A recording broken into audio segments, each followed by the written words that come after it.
Good afternoon, my name is Casey Keener, and this is my culture presentation for my communications class and my speech class. Today I'm going to talk to you about the Kachinas. I'm actually Hopi Indian. The Hopi Reservation is right outside of Flagstaff, Arizona, about an hour and a half northeast.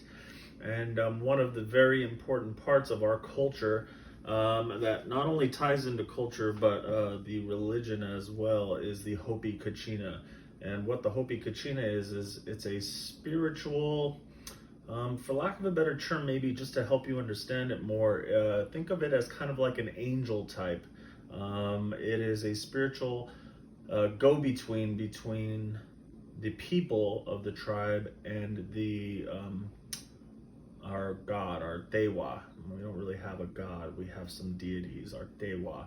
And why the Kachina is so important is because it's a rain spirit. And for the Hopi and for anyone really around the world, water is a necessity. It's where some would argue the building blocks of life came from. And so with the rain spirit, the Hopi and many other tribes will have a saying, water is life.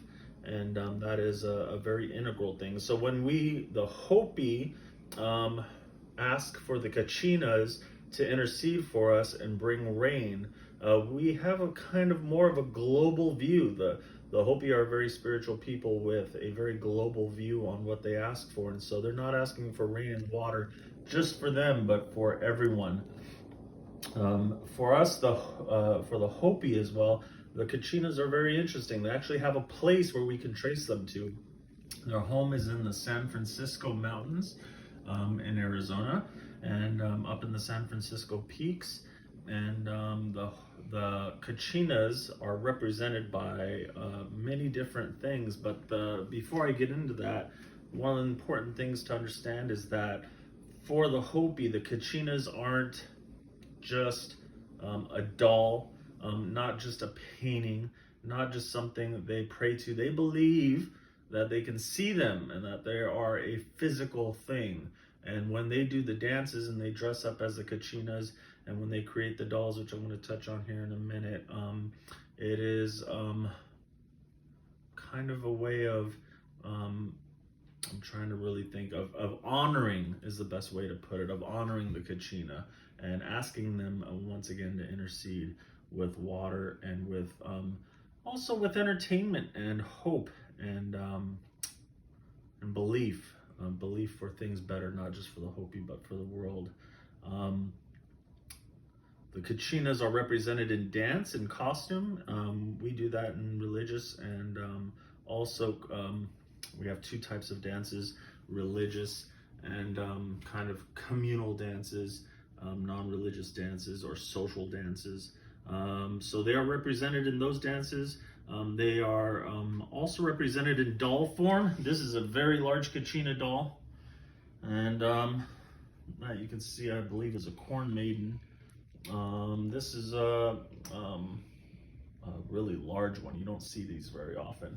And you can see some of the representations up here of clouds, of lightning, and the corn, and and some animal feathers. There's some bird feathers. The Kachina dolls are important culturally for us because they're given to little girls when at a very young age. They're not given to any boys at all, even though you can buy them at tourist places like that, but they're specifically meant for little girls, and they actually fulfill a service of teaching the young women how to take care of things, how to become mothers, how to nurture. We are a matriarchal tribe, so women are very important in our tribe, more important than men in a lot of ways. And so for us, being able to pass on a way of cultivating a matriarchal society where women are the figurehead is very important.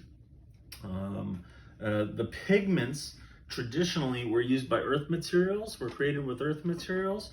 Now, as time has gone on, you'll also see like this displays more kind of store-bought paints and things, but traditional, they have kind of like a washed look to them because they are actually created with many earth-like materials and pigments, whether it be ground up corn that is like the black corn or the blue corn. We have yellow and red that lends a pigment, or clay. You'll see that quite a bit, excuse me. And so I think in the end, being a Hopi Indian, and having a culture so spiritually ingrained, and having a figurehead that is not only represented as far as a Kachina doll, having a spiritual guardian and a spiritual go-between that is not only represented in doll form, in costume and dance form, but it has a physical representation for a lot of the people, for a lot of the Hopi people, brings hope and stability. And also, they look at it as a way to remember to stay on what they call the straight path, which is so important, not to be led astray.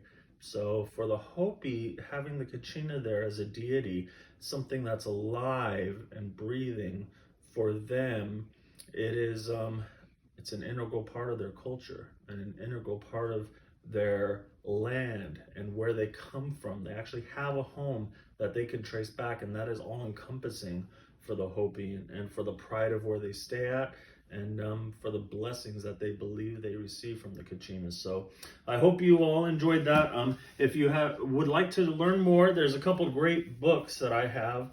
One is called The Book of the Hopi, The First Revelation of the Hopi's Historical and Religious Worldviews of Life by Frank Waters. And the other one is called Pages from Hopi History by Harry C. James. Please feel free to look these up if you'd like to know more, or if you want to use the messenger in the canvas, you're more than welcome to get in contact with me and ask more questions.